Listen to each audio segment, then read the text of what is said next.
जय हिंद, नमस्कार दोस्तों। एक बार फिर से आपका स्वागत है हिंदी साहित्य में। हिंदी साहित्य के आज के कड़ी में हम देखेंगे आत्मकथा आप हुदरी।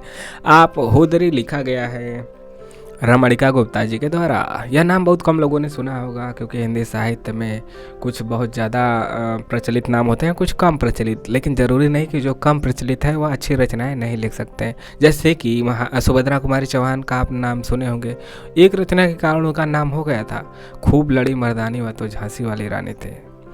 तो इस प्रकार से होता है। आप हुदरी इनकी बेहतरीन आत्मकथा है, जिसमें जीवन के खुलासे को, इन्होंने अपने जीवन के खुलासे को किया है। आइए देखते हैं इसमें क्या क्या है। इसमें देखिए, आप हुदरी है, आत्मकथा है रमणिका गुप्ता जी का। इसमें कई भाग हैं जो कई पार्टों में विभक्त किया गया है, जैसे कि यौन संबंधों की खुली दास्तान, बाल यौन शोषण सबके जीवन से गुजरता है, सबको जिज्ञासा होती है जानने की।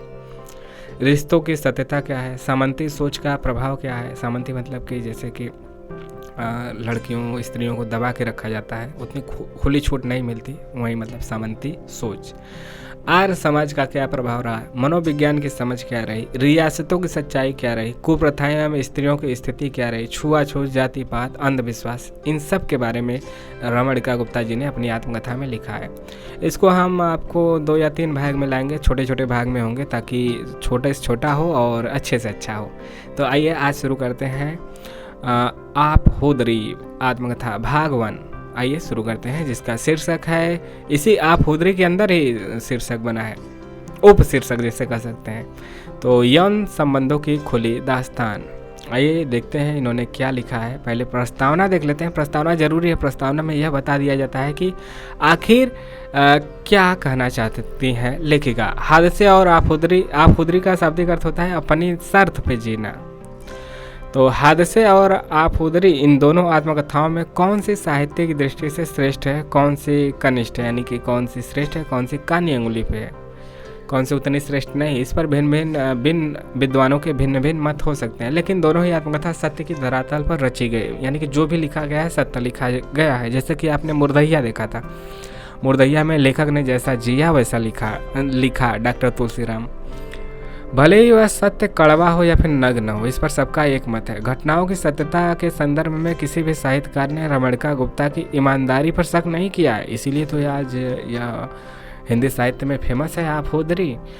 हादसे अगर रमणिका जी की राजनीतिक सामाजिक यात्रा वृत्तांत है, तो आप हुदरी लेखिका की पारिवारिक और निजी जीवन वृत्तांत है। मतलब कि हादसे बाद में हुए हैं और जीवन के प्रारंभिक क्षण आप हुदरी में है, तो प्रारंभिक क्षण कैसे रहे यह भी जानना जरूरी है किसी भी इंसान का, किसी भी लेखक, किसी भी लेखिका का। जिस समाज में लड़कियों को लड़की होने का बोध जन्म घुट्टी की तरह पिलाया जाता है कि बेटी हो, पराया धन हो, ऐसा उसी समाज में बालिका थी जो लड़की होने के तथाकथित समाज निर्धारित परिभाषा को तोड़कर एक नई परिभाषा गढ़ने में जी जान से लगी हुई थी। उसी के लिए एक ही जन्म घुट्टी थी, वह भी खुदस्तर होना, यानी आप हुदरी बनना, अपने पैरों पे खड़ा होना, अपनी शर्तों पे जीना। आप हुदरी हादसे के मुकाबले थोड़ा कम संघर्ष भरी कथा नज़र आती है, लेकिन देखा जाए तो हादसे भी रमणिका जी का ही एक रचना है, जिसमें कि उनके जीवन के यात्रा वृत्तांत को बताया गया है। तो वही बात हो रहा है कि कौन सा बेटर है, किसमें क्या है। तो हादसे के मुकाबले थोड़ा कम संघर्ष भरी कथा नजर आती है, लेकिन देखा जाए तो हादसे में लेखिका का वह संघर्ष है जो प्रत्यक्ष दिखता है भूमि माफियाओं, जमींदारों, ठेकेदारों, लठैतों, राजनेताओं के साथ। लेकिन आप हुदरी में रमणिका गुप्ता जी का अंतः संघर्ष है। वह संघर्ष अपने ही परिवार के लोगों, अपने परिवेश, पुराने रूढ़िगत विचारों, दकियानुसी ख्यालों के साथ, इन सबसे बढ़कर अपने भीतर की लड़की के साथ है। हादसे के पश्चात रमणिका जी की दूसरी आत्मकथा आप हुदरी प्रकाशित हुई। इसके पूर्व रमणिका जी के माध्यम से मुझे उनकी पाठ्य पुस्तक प्राप्त हो चुकी, मैंने उसका अध्ययन किया है। आप हुदरी को शोध प्रबंध में शामिल करना मुझे जरूरी लगा, क्योंकि मेरा शोध प्रबंध पूर्ण होने से पहले ही आप हुदरी प्रकाशित हो चुके थे। तो यह तो प्रस्तावना रही। तो आप हुदरी कई ऐसे रहस्य का उद्घाटन भी है जिसे अभिव्यक्त करने के लिए साहस की आवश्यकता होती है। अपने भोगे हुए यथार्थ को, नग्न सत्य की, मतलब सत्य कड़वा होता है जानते ही हैं, नग्न सत्य को इतनी हिम्मत और पारदर्शिता से सबके सामने रखना हर किसी के बस की बात नहीं है। अपनी आवृत्ति को बहुत ही सहजता से लेखनीबद्ध किया है रमणिका जी ने आप हुदरी लेखिका की साहसिक मनोवृत्ति का परिचय दिया है। आइए शुरू करते हैं वाचन। वाचन 119 का है। उप शीर्षक हमने जैसा कि आपको बता दिया, यौन संबंधों की खुली दास्तान। आप उधरी एक बालिका की सेक्स मतलब कि वहीं आपका यौन है। सेक्स नाम सुनते कुछ लोगों के कान खड़े हो जाते हैं, लेकिन यह भी तो जीवन की सच्चाई है, जीवन है, जीवन का एक अंग है, इसे हमें सामान्य समझना चाहिए। तो आप उधरी एक बालिका का सेक्स की वर्जनाओं एवं यौन संबंधों की विकृतियों के विरुद्ध देह मुक्ति के लिए लड़ी गई जंग है।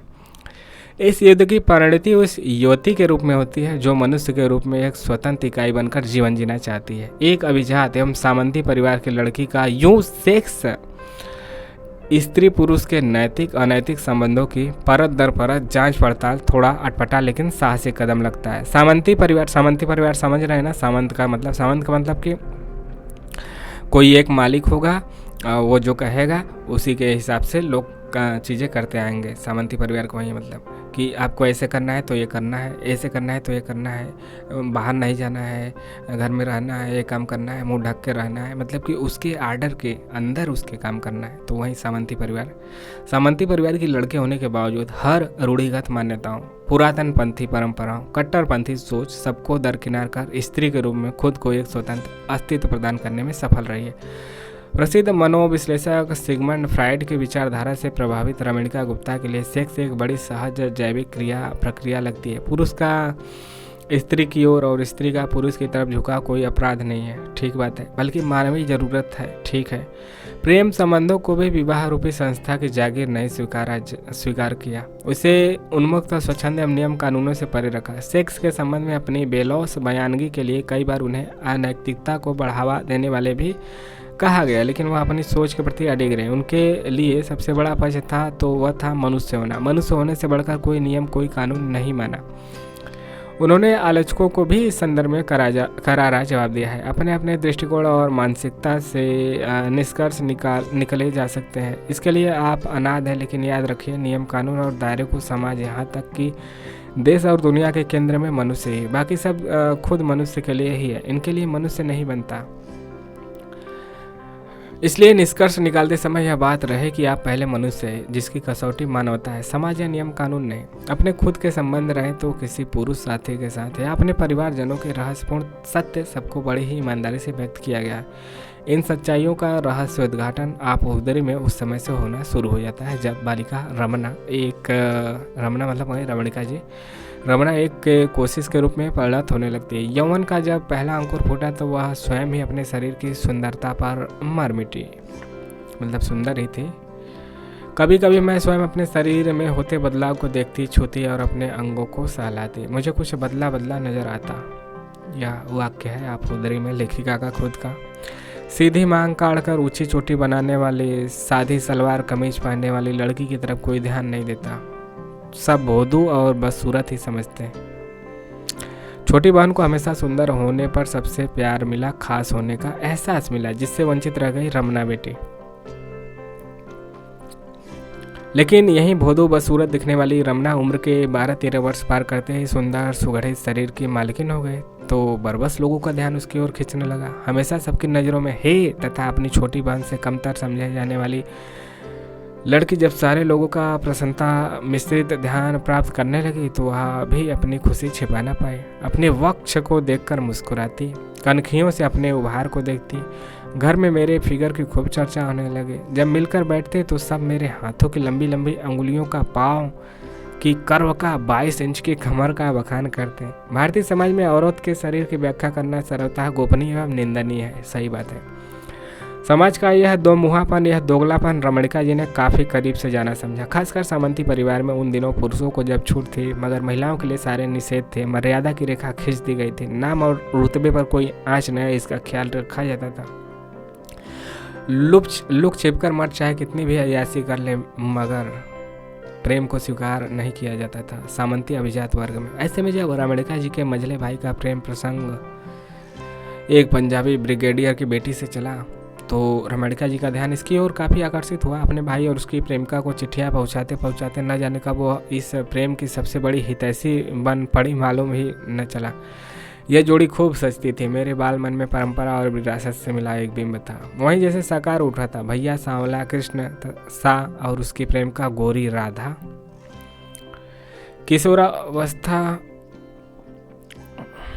किशोरावस्था की दहलीज पर अपने घर के पास रहने वाले लड़के की तरफ पहली बार आकर्षित हुई, जिसका नाम बलराम था। उस बलराम ने उन्हें एक गंदे दर्जे की अश्लील हरकतों से छुटकारा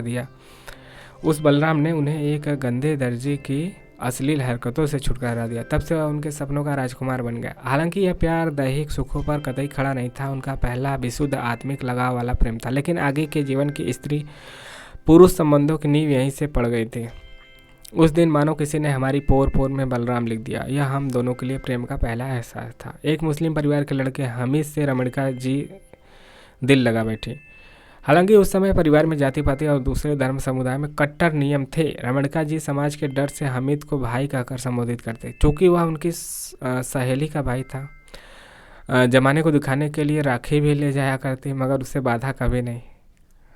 रमणिका जी उस वक्त प्यार की राह पर नई खिलाड़ी थी, इसलिए उनमें संकोच, हया, समाज का भय भी था। हमीद की सांप सी सुंदर आंखें हमेशा रमणिका जी को मंत्र मुग्ध कर देती। हमीद भी उनसे आकर्षित था, मगर उसे सफल प्रेम की असफल यात्रा ही कही जा सकती है। हमीद के साथ अपने प्रेम प्रसंग में वे लिखती हैं, पहली बार हमीद ने मुझे बाहों में भरकर चूमा और कहा, मतलब लेखिका ने बहुत ही साहस का परिचय दिया है। जो जिया है उसी को लिखा है। हम मिले भी तो तब जब कभी ना मिलने के लिए अलग हो रहे थे। अच्छा, कभी ना मिलने के लिए अलग हो रहे थे, बहुत देर हो गई। मतलब आखिरी बार वैसे कहा गया होगा कि ना हम लोग आखिरी बार मिल रहे हैं।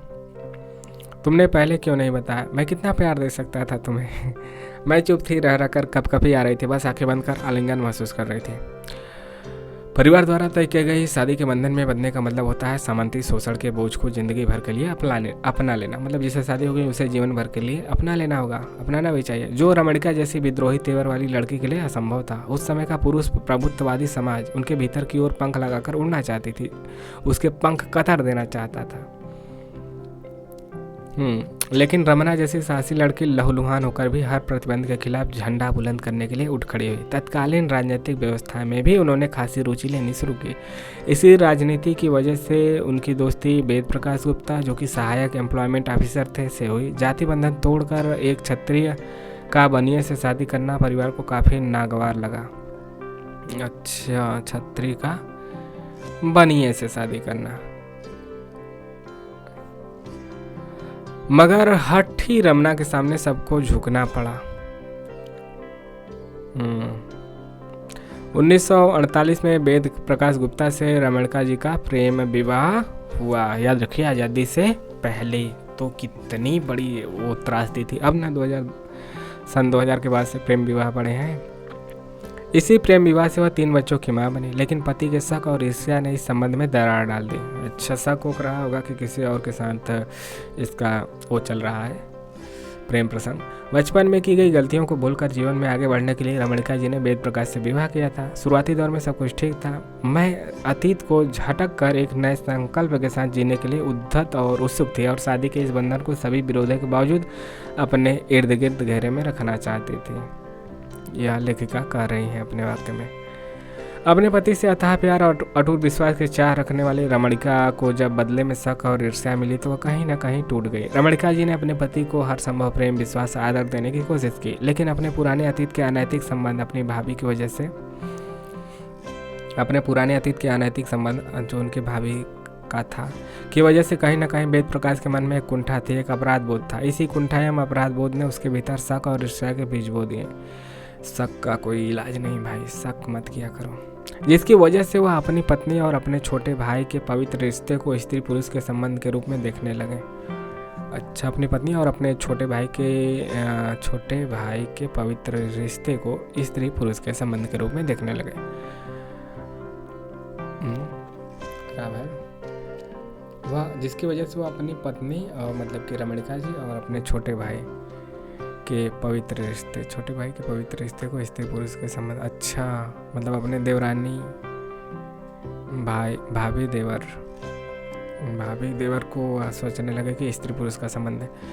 वही शक की नज़र से। यशपाल तो मुझे बच्चे जैसा नज़र आता था। मेरे सामने उनके व्यक्तित्व का कोई ऐसा अंश नहीं था जो मेरे अनुरूप सा समकक्ष हो। मैं फुट कर रोई थी उस दिन।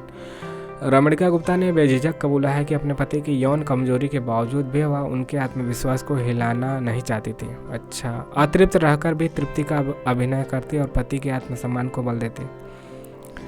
लेकिन एक बार शक और ईर्ष्या का बीज जिस रिश्ते में पड़ जाए वह धीरे धीरे खोखला होने लगता है। पुरातन पंथी रूढ़ियों को तोड़कर आधुनिक विचारों का प्रश्रय देने वाली रमणिका जब अपने ही प्रोफेसर के साथ रिश्तों को लेकर पड़ती दरार के लिए कटघरे में खड़ी कर दी गई तो पति पत्नी के संबंधों में एक बड़ी दरार आ गई। पति के शक ने प्रेम के बजाय घृणा की दीवार खड़ी कर दी, जिसे चुपचाप बर्दाश्त करना आधुनिक सोच वाली पत्नी को कतई पसंद नहीं था। पति की ये बेरुखी रमणिका गुप्ता को प्रेम की तलाश में दूसरी राह की तरफ मोड़ देती है। अपने नृत्य प्रशिक्षक बलजीत की तरफ लेखिका का आकर्षण बनने लगा। वह बलजीत के व्यक्तित्व में परिणत होने लगी। उनका आसक्ति दैहिक मिलन में तब्दील हो गया। समझ रहे हैं ना, ऐसा होता है। जो रमणिका जी के विवाह के पश्चात का पहला अफेयर था, विवाह के बाद का पहला अफेयर सोचो, जिसकी बड़ी ही सच्चाई से कबूला है उन्होंने, कितनी साहस का परिचय दिया है, कबूला है। साथ ही उस संबंध को उचित करने की भी कोशिश की है। अपनी आत्मकथा आप हुदरे में लेखिका कहती है, मैं जितनी भी वफादार रहूं, प्रकाश तो मुझ पर शक करेगा ही। क्या मतलब है इस निष्फल बेमतलबी वफादारी का? जब वफादार होने पर भी शक की नज़रों से देखा जाना है, फिर शक को ही सच होने दो, क्या हर्ज है। लेखिका ने बलजीत द्वारा गर्भवती होने के बाद भी कबूली है, जिससे उन्होंने एबोर्ट यानी गर्भपात करवा लिया था। लेकिन वफा की जंजीर तोड़ने के बाद भी उन्हें प्रेम का उन्मुक्त गगन नहीं मिल पाया। फिर शुरू हुआ एक के बाद एक पुरुष साथियों के साथ संबंध कायम करने का सिलसिला। अच्छा, ऐसा बात है। कहानी बड़ी रोचक है। लेखिका ने इतना खोल कर लिखा है अपने बारे में। साहस हर किसी के बस की बात नहीं, सही में कहा गया। सिलसिला ADM आहूजा के छोटे भाई से भी उनके घनिष्ठ दोस्ती हदों को पार कर गए। लेखिका ने इन सिलसिलों के पीछे का कारण अपने भीतर के खालीपन को बताया। उन्हें स्त्री पुरुष संबंधों में भटकाव के पीछे एक संतोष की तलाश थी। अपने को पहचानने, अपनी पहचान बनाने और कुछ कर गुजरने के इरादों से लैस लक्ष्य स्पष्ट नहीं था, पर एक छटपटाहट थी, एक असंतोष, एक बौखलाहट भी, और कुछ हासिल करने की ललक हदें छू रही थी, हदें छू रही इच्छा। यह इच्छा ही मेरे जीवन की इच्छा शक्ति थी, शायद जो अच्छे बुरे सब रास्ते टटोलने से गुजर नहीं सकती थी। आहूजा के साथ अपने प्रणय संबंधों के बारे में रमणिका जी लिखती हैं कि जितना प्यार उन्होंने मुझे दिया उतना प्यार आज तक केवल वीरेंद्र को छोड़कर मुझे किसी ने नहीं दिया। हमारे बीच प्रकृति और पुरुष की घनिष्ठता थी। बहुत ही कम लेखिका हैं जिन्होंने अपने विवाहेतर रिश्तों को यूँ कतरा है, मतलब विवाह के बाद के रिश्तों को यूँ बताया, कतरा बयां किया हो, वह भी बिना किसी छिपाव या पर्दे के। वह मेरे एक एक अंग की व्याख्या करता, एक एक अंग का एहसास मुझे कराता। उसकी तेज सांस मुझे छूती और मेरी सांसें पी जाती। आहूजा का उनके जीवन में आना कई कारणों से उल्लेखनीय है। यही वह शख्स था जिसने रमणिका जी के मन में विवाहेतर संबंधों को लेकर जो भी अपराध बोध का अंश शेष रह गया था उसे समाप्त कर दिया, जिसमें उनका प्रेम और स्त्री पुरुष संबंधों को लेकर नजरिया और स्पष्ट हो गया। आहूजा ने अतृप्त मन वाली लेखिका को एक हद तक तृप्ति तो प्रदान की थी, साथ ही प्यार, रोमांस, शादी को लेकर अपना खुला दृष्टिकोण उनके सामने रखा तो वह उससे प्रभावित हुए बिना नहीं रह सके। जब रमणिका जी ने उनसे विवाह का प्रस्ताव रखा तो बड़ी बेबाकी से उसने कहा, अभी तो मैं मुक्त हूँ और तुम भी। चोरी चोरी के प्यार में जो सुख है या आज़ादी का एहसास है, शादी के बाद वह नहीं रहेगा। ना ही मैं और ना ही तुम प्यार करने को आज़ाद रहेंगे। शादी का बंधन ही तो चुरा लेगा हमारा प्यार। अभी तो हम चुराते हैं ना प्यार के क्षण। रमणिका जी को उसका तर्क इतना भाया कि उनके मन के वफादारी और विश्वासघात की परिभाषा ही बदल गई। प्यार करने और प्यार निभाने में जो मन मस्तिष्क में अस्पष्टता थी वह बिल्कुल साफ हो गई। उन्हें लगने लगा कि प्यार निभाने में दायित्व का पुट शामिल होता था, जो कहीं इंसान को गुलाम बनाता है। एक गुलाम वफादारी तो कर सकता है, पर सच्चे हृदय से अपने मालिक प्रेमी को चाह नहीं सकता। कभी न कभी उसके हृदय में उस खूंटे को तोड़कर भागने का ख्याल आ ही जाता है, भले ही वह ऐसा करे या न करे। लेखिका की बेबाकी यहाँ स्पष्ट दिखती है। देखिए, यह पढ़िए लेखिका ने क्या कहा। जबरन प्रेम का नाटक, चाहे वह पति से हो या प्रेमी से, सबसे बड़ा विश्वासघात होता है। प्रेम जब भी उपजे, जिसके लिए भी उपजे, उससे प्यार कर लेना प्यार के प्रति ईमानदार कोशिश है। शिक्षक प्रोफेसर वाजपेयी की विषयगत जानकारी एवं साहित्यिक अभिरुचि ने रमणिका जी को आकर्षित किया। चुंबन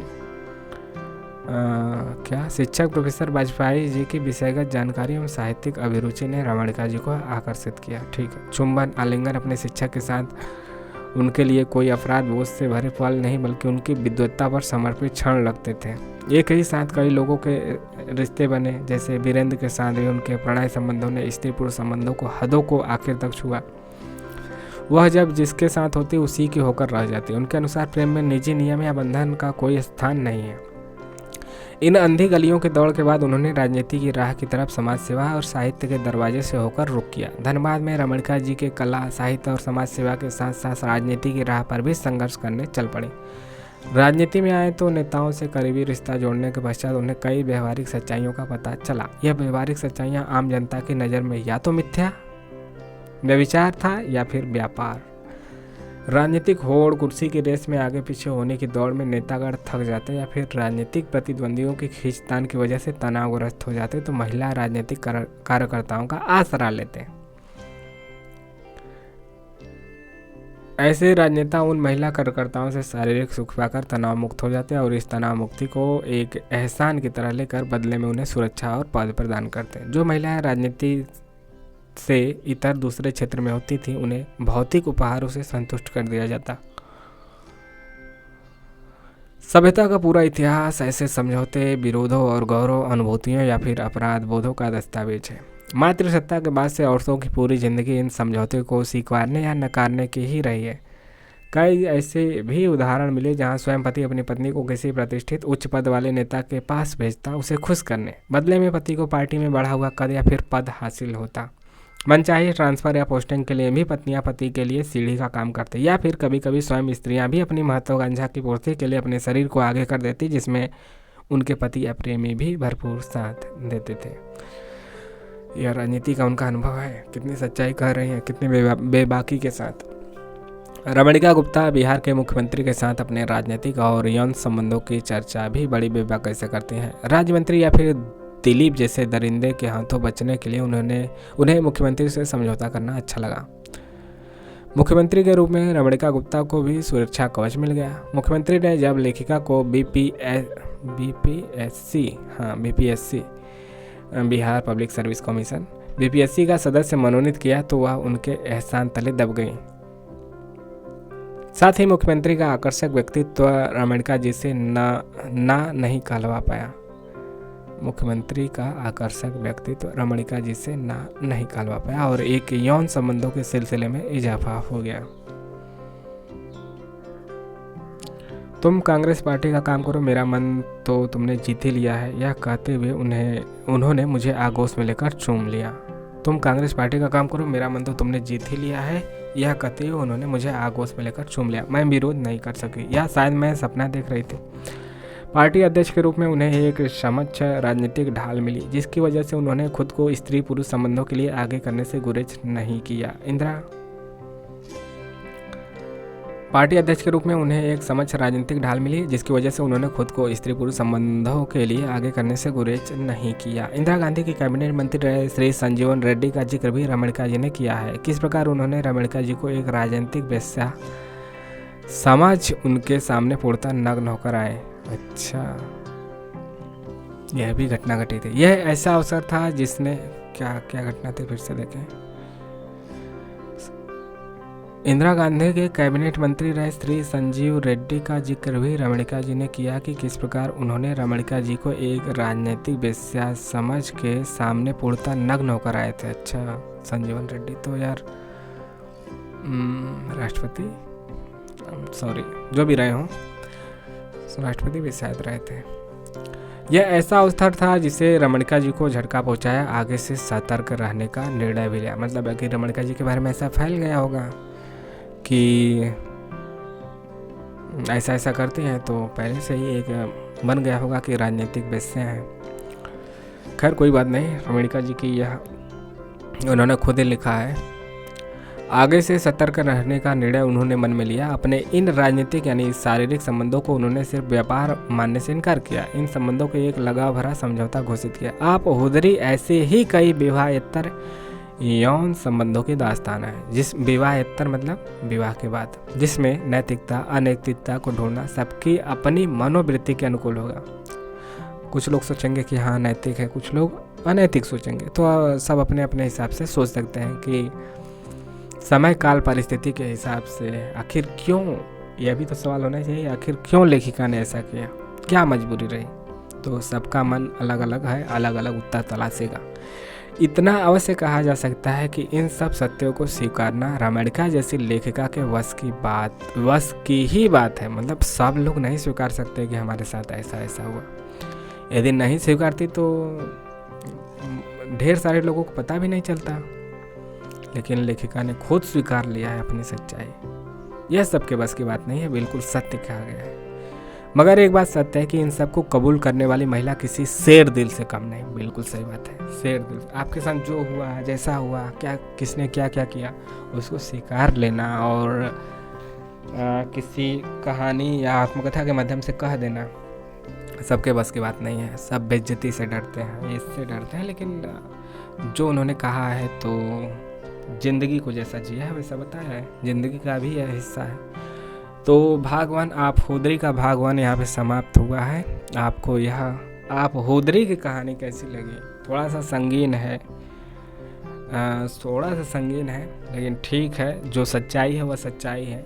लेखिका ने जो जिया है वैसा लिखा है। तो भागवान यहाँ पे समाप्त हुआ रमणिका गुप्ता जी का आप हुदरी, उनकी आत्मकथा आप हुदरी का भागवान।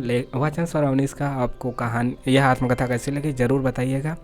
मिलेंगे भाग 2 के साथ नेक्स्ट वीडियो में। तब तक के लिए जय हिंद जय भारत। अच्छा लग रहा हो तो ज़रूर लाइक शेयर सब्सक्राइब करें और कमेंट करके बताएं कि कैसा लगा। मिलेंगे नेक्स्ट वीडियो में। जय हिंद जय भारत। आपका दिन शुभ हो।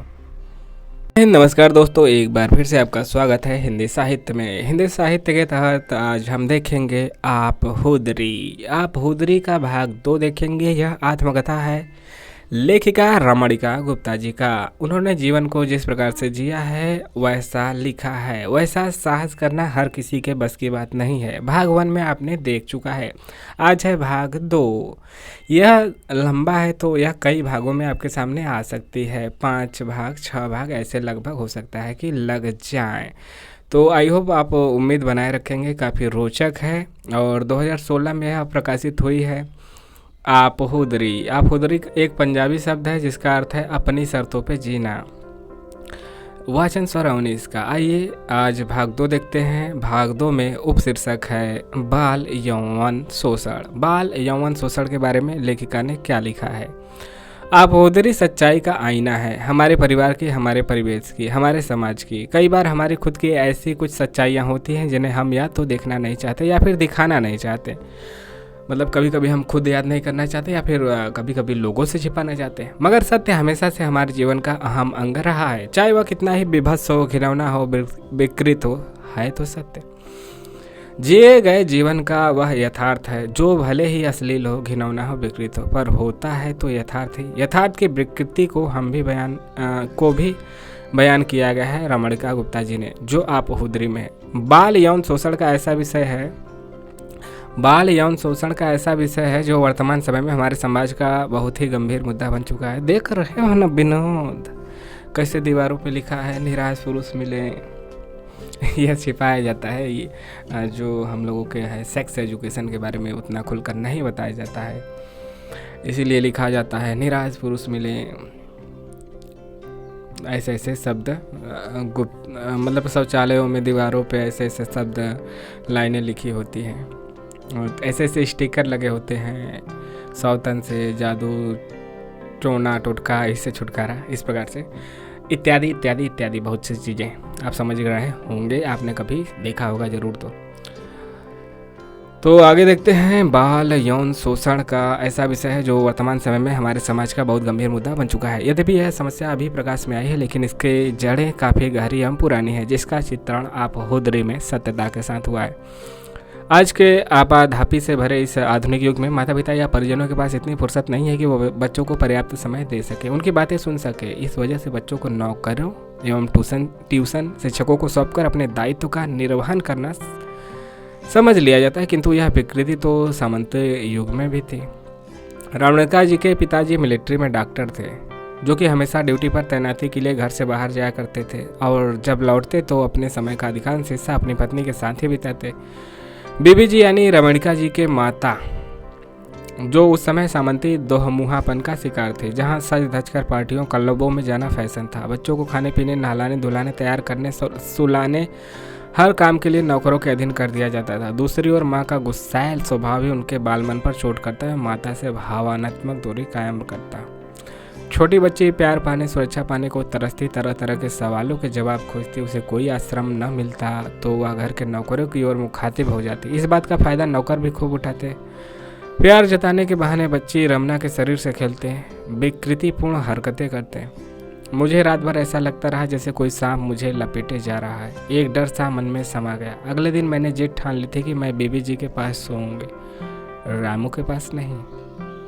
रामू उसका नौकर, बीबी जी उसकी माँ। इन सब घटनाओं की वजह से अबोध बच्ची के मन में भय, असुरक्षा और भीरुता के बीज उत्पन्न हो गए। इन अप्रिय संस्कारों की वजह से एक तरफा उनका स्वाभाविक विद्रोह हो गया तो दूसरी तरफ सेक्स के प्रति ढीला ढाला दृष्टिकोण भी उनके अवचेतन मन में कहीं बैठ गया। एक आर्य समाजी मास्टर ने तो शिक्षा की गरिमा, प्रतिष्ठा और सम्मान को कलंकित करके रख दिया। शिक्षक को माता पिता के पश्चात दूसरा अभिभावक माना जाता है। जब अभिभावक ही रक्षक होने के बजाय भक्षक हो जाए तो बाल मन पर इसका नकारात्मक प्रभाव पड़ना स्वाभाविक है। देखिए लेखिका रमणिका गुप्ता के जीवन में क्या क्या घटनाएं घटी। मास्टर उनके माता पिता का अपने ऊपर विश्वास का नाजायज फायदा उठाता। वह बालिका रमणिका को प्रारंभिक के 2 वर्षों तक अपनी गंदगी छुअन से ही परेशान करता रहा। प्रारंभिक 2 वर्षों तक तो वह अपनी गंदगी छुअन से ही परेशान करता रहा। उसकी धृष्टता इस हद तक थी कि वह रजाई में घुसकर सबके सामने चुपके से ऐसी अश्लील हरकतें करता और किसी को भी उस पर शक ना होता। विश्वास था लेकिन शिक्षक के नाम पे कलंक था। वह पापा जी और बीबी जी के नाक तले मेरी रजाई में घुसकर बैठ जाता था। पापा जी और बीबी जी के नाक तले, अच्छा। पर उस मास्टर विश्वास था कि मास्टर ऐसा नहीं करेगा। पर उस मास्टर पर पापा जी और बीबी जी को इतना विश्वास था कि अगर मैं उसके बारे में कुछ बोलती भी तो वह झूठ माना जाता। उसके खिलाफ बोलने का मतलब था मार खाना। पहले था, बहुत मार खाते थे।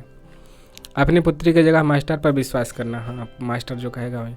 बालिका के कोमल मन की था लेने की कोशिश न करना, उसे पर्याप्त समय न देना और उसके साथ दोस्ताना रवैया न रखना कुछ ऐसी वजहें थी जिसके लिए बालिका रमना पर हुए बाल शोषण की जिम्मेदारी उनके माता पिता पर डाली जा सकती है। मास्टर उसे प्रेम पत्र की धमकी देकर, जो कि रमणिका जी के किशोरावस्था की दहलीज पर बलराम नाम के लड़के को लिखती थी। मास्टर उसे प्रेम पत्र की धमकी देकर, अच्छा, रमणिका जी किशोरावस्था में बलराम को चिट्ठी लिखती थी तो मास्टरवा उसको धमकी देकर उनसे हर गलत सही हरकतें करवा लेता कि अच्छा तो हम माता पिता को बता देंगे कि बलराम को चिट्ठी लिखती हो। तो मास्टर अपना गलत सही काम करवा लेता था उनसे। हाँ करवाना एवं अपने कुत्सित यौन कुंठाओं को पूरा करना। मास्टर वो बहुत हरामी था। मास्टर के नाम पे कलंक था। ऐसा कुछ आज भी है तो सतर्क रहना चाहिए। वह सारी रात तो ऊपर खिलवाड़ करता रहा, फिर जबरन संबंध भी कायम कर लिए। अच्छा, सारी रात तो ऊपर खिलवाड़ करता रहा, फिर जबरन संबंध भी कायम कर लिए, यहाँ तक कि उनकी छोटी बहन को भी नहीं बख्शा। उस कमीने मास्टर ने उस बच्चे को उसके इस हरकत ने उस गंदी आदत का आदी बना दिया था। अच्छा, फिर मास्टर का चेहरा गौड़ होता गया और रह गया सांप। तब से मैं बिना चेहरे वाली उस हरकत में इतना लिप्त हो गई कि वह एक आदत बन गई जो छूटती न थी। बालपन में ही सेक्स के प्रति एक भूख सी जग गई थी। यौन सुखों के चाहत ने अपराध बोझ सा भर दिया था और था उनके भीतर। उनकी सुचिता कई बार टूटी और टूटन ने एक निरर्थकता का बोध भी रमणिका जी के मानस में भर दिया। उस अपराध बोध ने उनमें खुद के प्रति हीन भावना जगा दी, जिससे उबरने में उन्हें काफ़ी वक्त लगा। हीन भावना तो आता ही है। रिश्तों की सत्यता अधिकतर है वो आपका अगला उपशीर्षक। आप हुदरी आत्मकथा साहसिकता की मिसाल है, जिसके कारण लेखिका के पारिवारिक रिश्तों पर प्रश्न चिन्ह भी उठ खड़े हुए हैं। रमणिका जी का व्यक्तित्व बुरी तरह बेबाक और पारदर्शी रहा है, इसलिए उन्होंने अपने पारिवारिक संबंधों के रहस्य को भी उजागर करने में झिझक नहीं दिखाई है, जो उनके परिवार की मान प्रतिष्ठा को कटघरे में खड़ा कर सकती है। कई लोगों की होती हैं, लेकिन सब लोग खुल के नहीं सामने आते। सबसे पहले उन्होंने अपने पिताजी के संदर्भ में लिखा है, वह लिखती हैं कि उनके पापा जी के कई औरतों से संबंध थे। अर्दलियों की बीवियाँ, दूर पास के रिश्तेदारों की बहुएं और लड़कियां, सबसे उनका रिश्ता था। उन्हें ऐसा लगता था कि इन सब की भरपाई के लिए वह अपनी पत्नी यानी बीबी जी के प्रति प्रेम, भक्ति और वफादारी का प्रदर्शन किया करते थे। परंतु बालिका रमना को इन सब बातों का कोई मलाल न था। शायद बीबी जी से मिली बेरुखी की वजह से अपने पिता को दूसरी औरतों के साथ देखना अच्छा लगता था।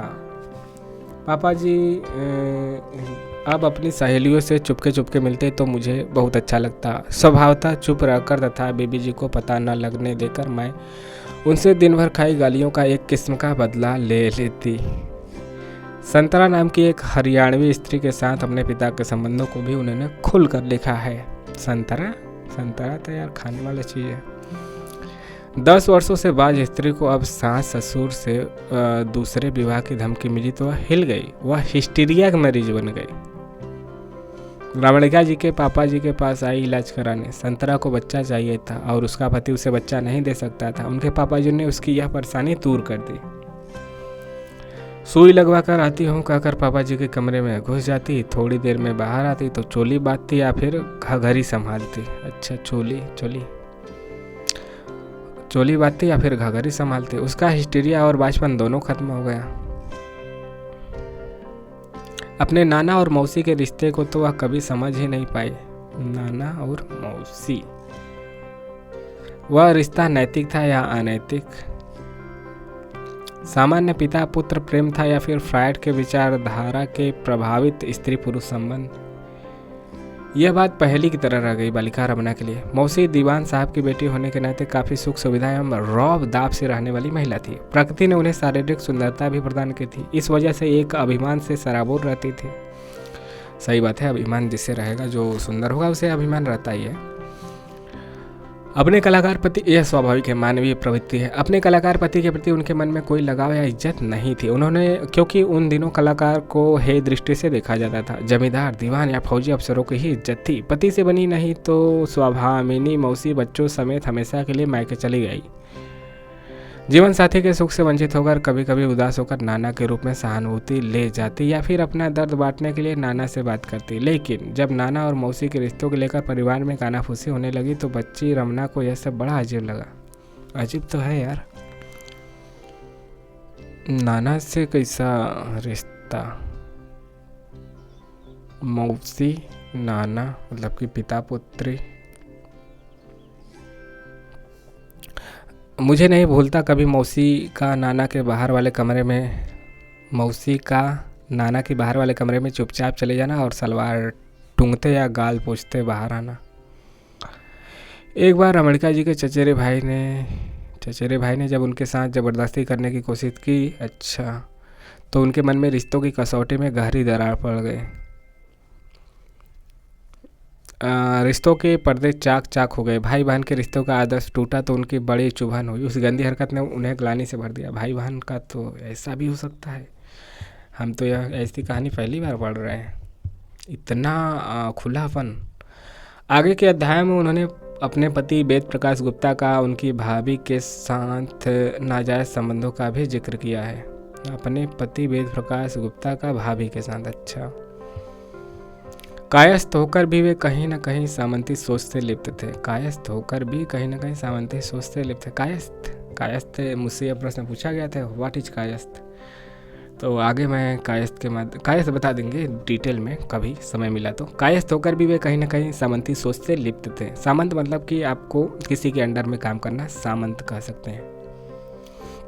महत्वाकांक्षी और स्त्री पुरुष को बराबरी का दर्जा चाहने वाली पत्नी कभी उनकी आदर्श नहीं रही। उन्हें वे सारे गुण अपनी भाभी में दिखे जो एक अहमवादी पुरुष देखना चाहता है।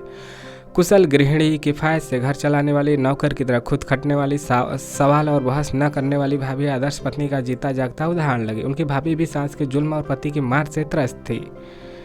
एकमात्र सहारा अपने देवर वेद प्रकाश को मानती, उन्हीं से पति का प्यार और सम्मान पाती। एक दूसरे के प्रति प्यार और सम्मान न जाने कब स्त्री पुरुष संबंधी की हदों को पार कर गया, पता ही नहीं चला। भाभी प्रकाश के कॉलेज से आने की राह ताकती रहती, उनके आते ही चुपचाप टेबल पर चाय लाकर रख देती थी, स्नेह से नाश्ता भी परोस देती थी, कभी प्यार समूह में कुछ खिला देती और उनका जूठन खुद खा लेती। भाभी के पति बाहर ही रहते थे, उनके पास प्रकाश ही होता था। भाभी की छोटी बेटी तो प्रकाश की ही बेटी थी। अच्छा, अब क्या पता, उस समय टेस्ट वेस्ट थोड़ी होता था कि किसकी बेटी है। बचपन में इतने सारे खुले प्रणय संबंधों को देखकर बालपन में अब देखिए किस एक घर में ऐसे खुले प्रेम प्रसंग देख रही है बच्ची रमणिका, लेखिका रमणिका गुप्ता, तो फिर उसके बालपन पे क्या प्रभाव पड़ेगा। बचपन में इतने सारे खुले प्रणय संबंधों को देखकर बालपन में अजीब अजीब से जिज्ञासाएं कौतूहल पनपने लगे। यद्यपि इन दोनों माता पिता खुलकर एक दूसरे को प्रेम प्रदर्शित नहीं करते थे, आज भी नहीं करते, गाँव में खासकर, शहरों में भी नहीं करते होंगे। बच्चों के सामने यह सब वर्जित था, अब भी वर्जित है, लेकिन रमणिका जी के घर में उनके पापा जी और बीबी जी के संबंधों में खुलापन था। घर के अन्य परिवारजनों को लुक छिपकर यौन संबंधों में लीन देखा तो लुक छिपकर यौन संबंधों में लीन देखा तो बच्चों के मन में कौतूहल जगा। रिश्तों की सच्चाइयां जानने का, स्त्री पुरुष के अंग प्रत्यंगों के बारे में जानकारी हासिल करने के लिए उन्होंने अपने दोस्तों के साथ मिलकर मम्मी पापा का खेल खेला। देखिए, बिल्कुल ही स्वाभाविक है, और जब किसी के साथ ऐसा होता है तो यह सब स्वाभाविक घटना, स्वाभाविक जिज्ञासाएं किसी के मन में उठती हैं प्रत्येक लोगों के मन में। बच्चों के मम्मी पापा वाला खेल तो आम बात है, लेकिन रमणिका जी और दोस्तों का वह खेल बच्चों की मासूमियत से कहीं आगे जाकर यौन जिज्ञासाओं से भरा हुआ कदम था, जो कि थोड़ा विद्रूप सा लगता है। उसका वर्णन पढ़ने के पश्चात, हमसे तो आपने हमारी कच्ची खुलवा ली, अब आपकी बारी है। हमसे तो आपने हमारी कच्ची खुलवा ली, अब आपकी बारी है। अपनी सलवार खोलो। खातून की सलवार भी मैंने खोल दी। कुछ खास फर्क न था, सिर्फ वहाँ बाल उगाए थे। यही बनेगी मम्मी, मैं बोली। बीबी जी अब जब नहाती हैं तो उनके बाल भी ऐसे होते हैं। ऐसे ही कई प्रसंग हैं जो पढ़ने पर विद्रूप से लगते हैं, पर इनके पीछे का मनोविज्ञान यही है कि सेक्स दुनिया की सबसे लुभावनी आकर्षक चीज होने के साथ साथ सारी अश्लीलताओं, कुत्सित यौन ग्रंथियों, अधूरी इच्छापूर्ति का भोड़ा तरीका भी है। चाहे रिश्ते जैसे भी रहे हों, रमणिका जी के खुद परिवारजनों के साथ या फिर परिवारजनों का आपस में। अब देखते हैं सामंती सोच का क्या प्रभाव रहा है। सामंती अभिजात वर्ग में जन्मी रमणिका गुप्ता अगर चाहती तो उच्च वर्ग के सारे ऐशो आराम, प्रभाव, प्रतिष्ठा का सुख भोग सकती थी, मगर उस बच्ची रमना ने संघर्षों से भरे रास्तों को विकल्प के रूप में चुना, क्योंकि इस पर ही चलकर समस्त मानव जाति के प्रति संवेदना रखी जा सकती थी, सबसे प्रेम प्रदर्शित किया जा सकता था, भले ही इसके लिए उन्हें अपने परिवार और तत्कालीन समय के सामंती सोच से जूझना पड़ा हो। लीक से हटकर सोच के कारण अड़ियल, जिद्दी आदि उपन्यासों से भी पुकारा गया, आदि उपनामों से भी उन्हें पुकारा गया, मगर इसका कोई मलाल नहीं रहा अपने हृदय में, उनके हृदय में। बचपन से लेकर अब तक वह ऐसी लेखिका रही हैं जो भारतीय समाज की जटिल पारिवारिकता, सामाजिकता के बीच फल फूल रहे ताकतवर प्रतिसत्ता को लगातार चुनौती देती रही। भले ही इन कठिन राहों पर अकेले चलना पड़ा हो उन्हें, इसका कोई गम नहीं। वहीं रमना वहीं अकेली खेलती, वहीं अकेली दौड़ती, अकेले झगड़ती और बिसूरती हुई या फिर भीड़ में जूझती हुई बहस करती एक दुबली पतली मरियल सीधी सादी भोदू सी लड़की। पर उसे रमना ने ही पहुंचाया है, जो जिद्दी है, बुरी है या खराब अथवा बुद्धू का लाने पर भी हंस या मुस्कुरा देती, पर अपनी बात पर अड़ी रहती। रमणिका जी का सामंती परिवेश में ही लालन पालन हुआ। सामंतवाद को बहुत करीब से जानने समझने का मौका मिला। वह सामंतवाद के अच्छे बुरे सारे पहलुओं से अवगत थी। बड़ी ही तटस्थता से रमणिका गुप्ता ने सामंती सोच को परिभाषित किया। सकारात्मक हो या नकारात्मक, हर दृष्टिकोण पर गौर किया। वीरता, शौर्य, फराख दिली, दान, मान सम्मान सब सामंती गुण हैं, और इनके साथ जुड़े हैं अभिमान, गुस्सा, बर्बरता, शोषण और अपने को सबसे श्रेष्ठ समझने की ग्रंथि और दया। रमणिका जी को एक ही परिवार के अंदर शारीरिक सुंदरता के आधार पर प्यार का बंटवारा मिला, उपेक्षा के कड़वे घूंट मिले, हे दृष्टि का दंश मिला, अपमान के कांटे भी मिले, तो उस परिवार को अनंत प्यार के झोंके अथाह आसक्ति की आधियाँ भी मिली। रमणिका जी को इस दोहरेपन का ज़्यादा शिकार इसलिए होना पड़ा क्योंकि उन्होंने सामंती व्यवस्था के तहत जो जीवन आदर्श या कहे नियम कानून लड़कियों स्त्रियों के लिए निर्धारित किए गए थे, उन्होंने उन पर चलने से इनकार कर दिया। दुनिया की दूसरी संस्कृतियों की तरह सामंतवाद ने भी स्त्रियों के साथ व्यवहार का मापदंड स्थापित कर रखा था। विश्व की अधिकतर संस्कृतियां स्त्रियों को संपत्ति ही समझती आई हैं। सामंतवाद इससे परे नहीं था। रजवाड़ों, जमींदारों और उच्च घरानों में जो भी केस, मुकदमे आदि लड़े जाते थे, उनमें से अधिकांश की वजह जमीन के साथ साथ औरत भी होती थी। सामंतों के लिए स्त्रियां निसंदेह संपत्ति ही होती थी, लेकिन व्यवहार का स्तर थोड़ा नफासत भरा होता था। चूंकि दिखावा, आडंबर, दूसरे लोगों की नज़र में अच्छा बनने का ढोंग, जो कि सामंती परिवेश का प्रमुख गुण था, इसकी वजह से वे अपने घर की औरतों से इज्जत से पेश आते थे। सामंती घरानों में निम्न तबके या दलितों की तरह स्त्रियों के साथ मारपीट, जबरदस्ती, गाली गलौज तो नहीं होता था, मगर औरत का यौन शोषण जरूर होता था, वह भी बड़ी होशियारी के साथ। औरतों से पेश आने के अलग अलग स्तर पर अलग अलग तौर तरीके हैं। एक तरीका जो सभी जगह समान है, वह है औरत का यौन शोषण। बड़े छिपकर शालीनता की ओट में सब कुछ करते हैं और आम लोग खुले आम सब कुछ करते हैं। यह दोहरे मापदंड की दोहरी दुमुही चाल मेरे मन में बचपन से ही चोट करती थी। सामंती परिवार बड़ी ही चतुराई से औरतों का घर या बाहर दोनों जगह उपभोग करता था। घर की पत्नी को इतना आदर, इतना तवज्जो, इतना ऐश्वर्य प्रदान करता कि वह अपने पति के प्रेम में मदान हो जाती थी। इतनी मदान कि घर से बाहर पति किसी के भी साथ अय्यासी करे, कोई गिला शिकवा नहीं। अगर कोई गिला शिकवा करे भी तो पुरुषों के पास घर की स्त्रियों को मनाने के लिए एक से बढ़ के एक हथकंडे होते थे, जिसे पत्नियां फिसल ही जाती थी। विद्रोह की कोई संभावना नहीं रहती थी। रमणिका जी के पापा जी का स्वयं काफ़ी स्त्रियों से संबंध था, जिसकी क्षतिपूर्ति वे बीवी जी यानी पत्नी के हर नाज नखरे उठाकर करते। घर परिवार संबंधी छोटी छोटी बातों में अपनी पत्नी की बात को ही सर्वोपरि रखते, उसे खुश रखने की कोशिश करते थे, ताकि उनके घर बाहर दोनों तरफ संबंध बड़ी ही शांति के साथ बिना किसी हो हल्ला के चल सके। ऐसा करते समय उनके मन में कोई अपराध बोध भी नहीं उत्पन्न होता था। घर में औरत को आदर, प्रचुर प्रेम के चश्मे, बाहर अय्यासी से सराबोर सागर। औरत का दोनों रूपों में भोग, पत्नी का पावन रूप, प्रेमिका का अनुराग, वीरांगना की आसक्ति, पुरुष सभी का बिना अपराध बोध के उपभोग करता था। सामंती परिवार की औरतों का लालन पालन ही इस तरह होता था कि उन्हें जन्म से लगता था कि पुरुष वर्ग हर हिसाब से स्त्री वर्ग से श्रेष्ठ है। पुरुष का वही करता धरता है। अगर पुरुष घर की स्त्रियों को रोटी, कपड़ा और मकान की सुविधाएं आसानी से मुहैया करवा देता है तो वह उसकी दरिया दिली है। स्त्रियों को क्या चाहिए? पिता या पति का नाम, एक घर, एक सुरक्षा। इनसे परे घर का मर्द क्या करता है, क्या नहीं, इससे घर की स्त्रियों को कोई मतलब नहीं होना चाहिए। सामंती घरों में मर्दों के अय्यासी के खिलाफ स्त्रियां कुछ बोलती नहीं थी। दादी, माँ, बहन या फिर पत्नी हो, सब कुछ जानकर भी अनजान बनी रहती थी। कहीं न कहीं उन्हें ऐसा लगता था कि मर्दों के अनेक प्रणय संबंध उनके मर्दानगी के गुण हैं। अगर कुछ मामलों में स्त्रियों के हस्तक्षेप करती तो मार खाती। रमणिका जी के ताऊ जी अफ्रीका में रहते थे। अच्छा, ताऊ जी मतलब कि बड़का पापा, बड़का बाबू। बेशुमार दौलत और स्त्री कामगारों की सुलभता से वे काफ़ी अय्यास हो चुके थे। उनका नौकर इंद्र हर रोज़ उनके रेस्ट हाउस में बदलकर औरतें या फिर लड़कियां लाता। यह बात जब ताई जी को पता चली तो उन्होंने विरोध करना चाहा, मगर मार खाकर बेचारे चुप हो गए। सामंती परिवार प्रेम के संबंध जब दो मुहापन सामने आया तो रमणिका जी का मन कचोटा। एक तरफ विवाहेतर संबंधों को रखने की जैसे खुली छूट हो मर्दों को, मगर विवाह परिवार की मर्जी से ही किया जाता था। अच्छा, मतलब विवाह के बाद कई संबंध रखते थे, लेकिन विवाह परिवार की मर्जी से ही करना होता था। पूरे नाम झाम एवं दिखावे के साथ प्रेम विवाह की स्वीकृति कतई नहीं थी। रमणिका जी के मझले भाई का जब ब्रिगेडियर की बेटी से प्रेम प्रसंग चलने लगा रमणिका जी के मझले भाई का जब ब्रिगेडियर की बेटी के साथ प्रेम चलने लगा तो पूरे घर में हंगामा मच गया। इसी सामंती रुख पर लेखिका ने कई टिप्पणी की है। प्यार करने वालों को तो सबसे गुनाहगार मान लिया जाता था, मर्यादा भंजक, परंपरा तोड़ के परिवार की इज्जत मिटाने वाला। हालांकि चचेरी ममेरी बहनों के साथ छेड़खानी, भाभीियों के साथ भद्दे मजाक खुलेआम चलते थे और अवैध रिश्ते भी बनते बिगड़ते रहते थे। सब क्षम्य थे, पर चोरी चोरी हो तभी तक। जो मर्जी हो करो, पर स्वीकार मत करो।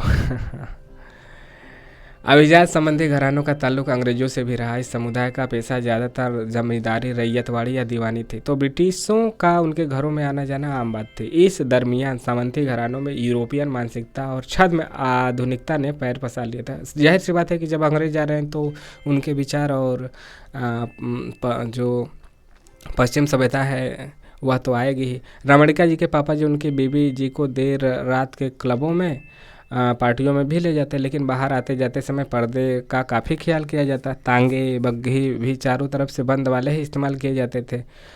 यूरोपियन संस्कृति के संपर्क में आने पर सामंती परिवारों ने अंधाधुन उसकी नकल शुरू की। खुद को आधुनिक सिद्ध करने के लिए इस यूरोपियन संस्कृति को बिना सोचे समझे अनुसरण करने पर सकारात्मक और नकारात्मक दोनों परिणाम आए। छोटी छोटी बातों से ऐश्वर्य और तामझाम का प्रदर्शन किया जाता था।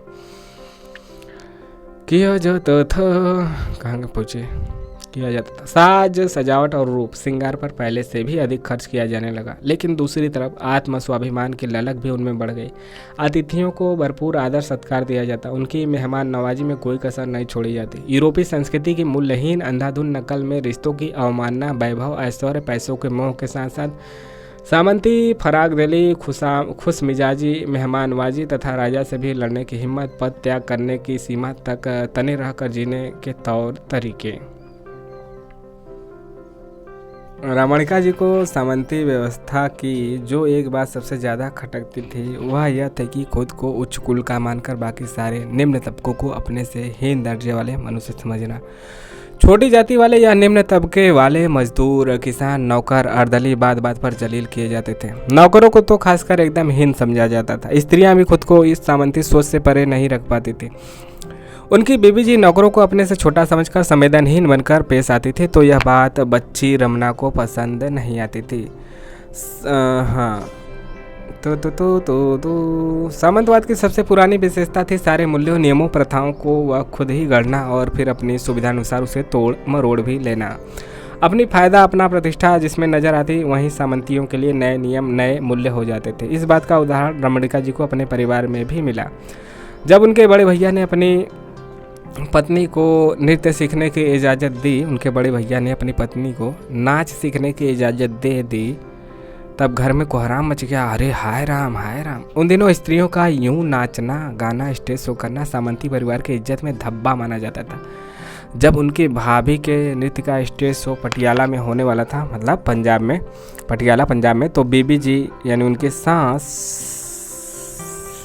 ने घर में खूब हंगामा किया। इस पर नाना जी ने उन्हें समझाया और भाभी को अपना प्रोग्राम करने की इजाज़त मिल गई। पुरातन पंथी नानी जी की सोच में यह उदारता रमणिका जी को हजम नहीं हुई। तब उन्हें पता चला कि भाभी नृत्य कला में काफ़ी पारंगत हो चुकी थी। उनके कला की ख्याति का बखान समाचार पत्रों पत्रिकाओं में होने लगा, जिससे वह जिस परिवार से जुड़ी थी उनका नाम भी काफ़ी होता। नाना जी का यह प्रतिष्ठा की खातिर और खुद को आधुनिक साबित करने की होड़ में अगुआ कहलाने के लिए इजाज़त भाभी को मिली थी। शोहरत का एहसास एक नया मूल्यबोध लेकर उनके सामंती संस्कार में जुड़ गया था। इस नौ मूल्यबोध को उनके सामंती संस्कार ने तत्काल स्वीकार कर लिया, चूँकि यह भी उनके अहम की तुष्टि करता था, उनके दम्भ को हवा देता था। और आखिरी पड़ाव पे हैं भाग 2 के। इसके बाद भाग 3 देखेंगे आर्य समाज का प्रभाव, लेकिन भाग 2 आज देखेंगे। कुछ चंद लाइनें और हैं। लेखिका ने महसूस किया कि आज के बाजारवाद और उपभोक्तावाद तथा सामंतवाद में ज़्यादा अंतर नहीं है। पुराने मूल्यों को नया चोला पहना कर उन्हें बिकाऊ माल बनाना दोनों के लिए आम बात है। दरअसल भारत में बाजारवाद और उपभोक्तावाद का प्रभाव सामंती सोच का हथियार बनकर ही हुआ है। बाजारवाद और उपभोक्तावाद। तो भाग 2 आप होदरी, लेखिका रमणिका गुप्ता, वाचन स्वरवनी से यह समाप्त हुआ। भाग 3 के साथ मिलेंगे अगले वीडियो में। आपको यह भाग कैसा लगा कमेंट करके बताइएगा। मिलेंगे नेक्स्ट वीडियो में, तब तक के लिए जय हिंद, जय भारत। आपका दिन शुभ हो। जय हिंद, नमस्कार दोस्तों, एक बार फिर से आपका स्वागत है हिंदी साहित्य में। आज का जो हमारा आत्मकथा है, कहानी रमणिका गुप्ता जी के जीवन की आत्मकथा आप हुदरी का भाग 2 हो चुका है। भाग 3 में आपका स्वागत है। आज का उपशीर्षक है आर्य समाज का प्रभाव। वचन स्वरवनी। आइए देखते हैं आगे। रमणिका जी के परिवार पर आर्य समाज का काफ़ी प्रभाव था। यद्यपि उनका परिवार हिंदू रीति रिवाजों और कर्मकांडों को निभाता था, फिर भी पुरातन पंथी मान्यताओं और कट्टरपंथी सोच को कभी प्रश्रय नहीं देता था। उनके घर में हर रविवार को हवन होता। दादी चूँकि पुराने जमाने की थी, वह श्राद्ध व्रत सहित सारे कर्मकांड किया करती थी। घर में आर्य समाज के प्रभाव की वजह से ही घर की स्त्रियों को पर्दा प्रथा से मुक्ति मिली हुई थी। लड़कियों तथा यहाँ तक कि बहुओं की शिक्षा दीक्षा का भी प्रबंध किया जाता था। ये आर्य समाजी सोच का ही देन थे, जिसमें स्त्रियों की शिक्षा पर पुरुषों के समान ही बल दिया जाता था।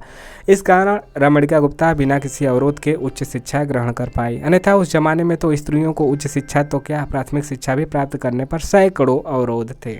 आप समझ रहे हैं ना, आज़ादी के समय के शिक्षा के क्षेत्र में तो रमणिका गुप्ता के परिवारजनों की यह उदार दिली ही मानी जाएगी, जिसने अपनी बहू के अधूरी शिक्षा को पूरा करने के लिए घर में मास्टर बुला लिया था।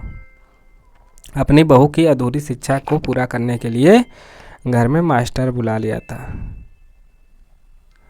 आर्य समाज का प्रभाव घर में बढ़ रहा था। पटियाला में नाना की हवेली जिस मोहल्ले में थी, उसे बाजार के चौक में आर्य समाज का मंदिर था। वहाँ हर रविवार को हवन होता था। सत्यार्थ प्रकाश पढ़ने से पहले रमणिका जी बचपन में खूब पूजा पाठ किया करती। हनुमान चालीसा के दिन में 40 पाठ करना उनकी दिनचर्या का अंग बन गया था। मांस मच्छी खाना तो दूर, उससे छुआ भी भर जाने पर वह नहाने चली जाती थी। सत्यार्थ प्रकाश पुस्तक पढ़ने के पश्चात उनका पूजा पाठ, व्रत, त्यौहार, श्राद्ध, कर्मकांड हर चीज़ पर से विश्वास उठ गया। यहीं से उनके जीवन में नया मोड़ लिया, जो आगे चलकर उनके व्यक्तित्व की अलग पहचान बन गई। कहीं से सत्यार्थ प्रकाश किताब मेरे हाथ लगी, वे कह रही हैं। सब पूजा पाठ छूट गया। पूजा में विश्वास क्या खत्म हुआ कि फिर कभी उस पर विश्वास नहीं कर पाई। लेखिका के जीवन पर्यंत यानी कि क्या कहते हैं, नास्तिक बने रहने के पीछे सत्यार्थ प्रकाश बहुत बड़ा हाथ है। दयानंद सरस्वती पुस्तक ने उनके विद्रोही मन को तेवर दे दिए। वह हर अंधविश्वास, कर्मकांड और कट्टरपंथी मान्यताओं को मिटा देना चाहती थी। उदारवादी रवैया धर्म के प्रति उनके व्यक्तित्व का हिस्सा बनता जा रहा था।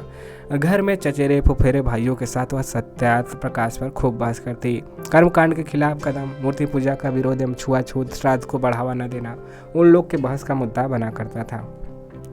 स्कूल में भी बालिका रमणा पर्दा प्रथा के खिलाफ बोला करती थी। रूढ़ी मान्यताओं के खिलाफ विरोध करने पर वह कभी पीछे नहीं हटती थी, चाहे उन्हें सजा ही क्यों न मिले। उन दिनों रियासत का विक्टोरिया स्कूल में, जहां जनरलों, कर्नलों या फिर रियासत के दीवानों की पर्दानशील लड़कियां वाहनों में पर्दा लगाकर चादर ओढ़ कर पढ़ने आती थी, यह सब रमणिका जी को स्त्रियों के साथ अन्याय लगा। उन्हें लगा कि पुरुष समाज इतना स्वच्छंद घूमे और स्त्रियों के लिए इतना पर्दा, इतना निषेध। वह स्कूल में पर्दा प्रथा के खिलाफ खुलकर बोलती। इस पर स्कूल की प्रिंसिपल ने उन्हें डांटा और एक थप्पड़ भी लगाया। फिर भी वो अपने विचारों पर अड़िग रहे। मैं टस से मस नहीं हुई, मैं ठीक कहती हूँ। मैंने पढ़ा है सत्यार्थ प्रकाश में, भगवान मूर्ति में नहीं सबके मन में है। सब लोग बराबर हैं, कोई ऊंचा नीचा नहीं है। वैदिक युग में कोई औरत पर्दा नहीं करती थी, फिर भी हम पर्दा क्यों करें।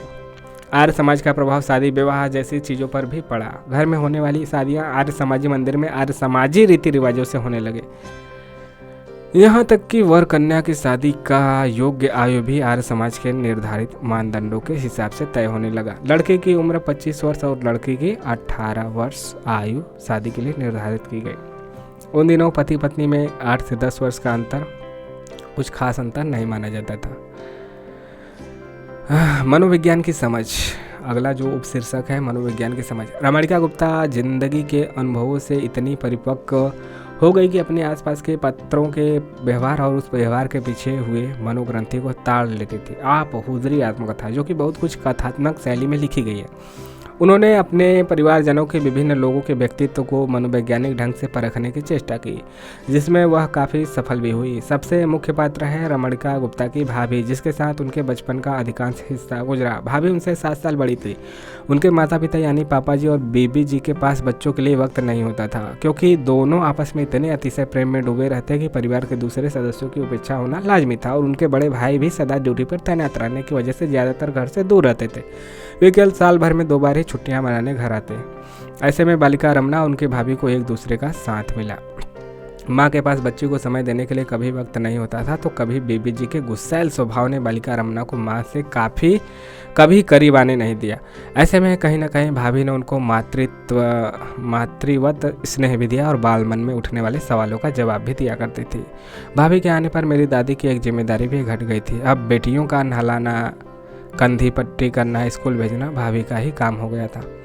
भाभी की संगत में रहकर सब कुछ सकारात्मक ही हुआ ऐसा नहीं है। उनकी भाभी बचपन से असहज परिस्थितियों में रहती आई थी। माता पिता की मृत्यु के पश्चात उन्हें अपनी बहन एवं बहनोई के घर रहना पड़ा।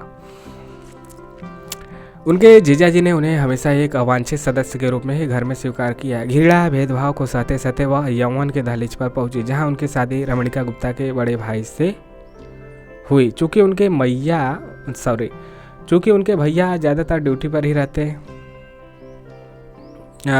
इसलिए उनका ध्यान घर के इधर उधर की बातों में भटकने लगा। वह हर उस बात को चटकारे लेकर सुनती अथवा कहती जिसमें स्त्री पुरुष संबंधों से संबंधित थोड़ा भी मिर्च मसाला होता था। उनकी भाभी का जीवन सदा दूसरों के प्यार को देख देख कर रस लेने में खुद तरसते हुए हुआ। घर में सास ससुर के आपसी प्रेम को देखकर उनका मन भी पति प्रेम पाने को व्याकुल होता था, लेकिन पति तो ज़्यादातर दूर ही रहता था। ऐसे में वह अपनी अतृप्त भूख मिटाने के लिए हर स्त्री पुरुष के रिश्तों को सेक्स की नज़र से देखने लगे थे। रमणिका जी ने उनके इस प्रवृत्ति की व्याख्या बड़े ही मनोवैज्ञानिक ढंग से परिभाषित की है। मुझे महसूस होता है कि शायद भाभी अपनी अतृप्त भूख मिटाने के लिए ही मासूम हरकतों को भी सेक्स की नज़र से देखती थी और अपनी संतुष्टि कर लेती थी।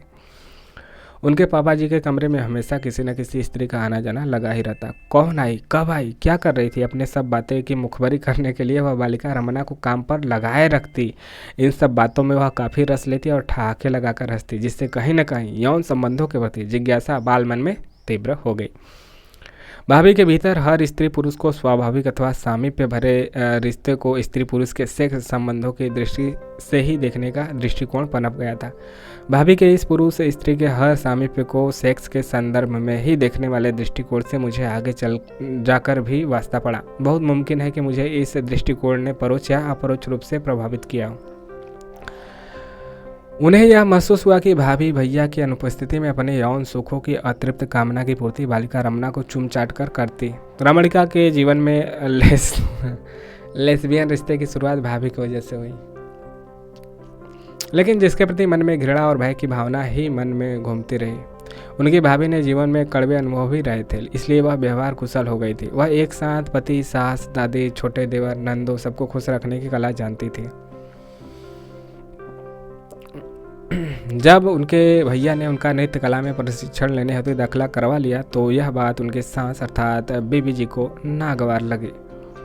वह भाभी पर काफ़ी क्रोधित हो गई। तब भाभी ने स्वयं को बचाने के लिए भैया के नाम का सहारा लिया। सारा छीका उनके ही सर फोड़ा, यह कहकर कि जो भी करती हूँ भैया की मर्जी से ही करती हूँ। भाभी हंस पड़ती।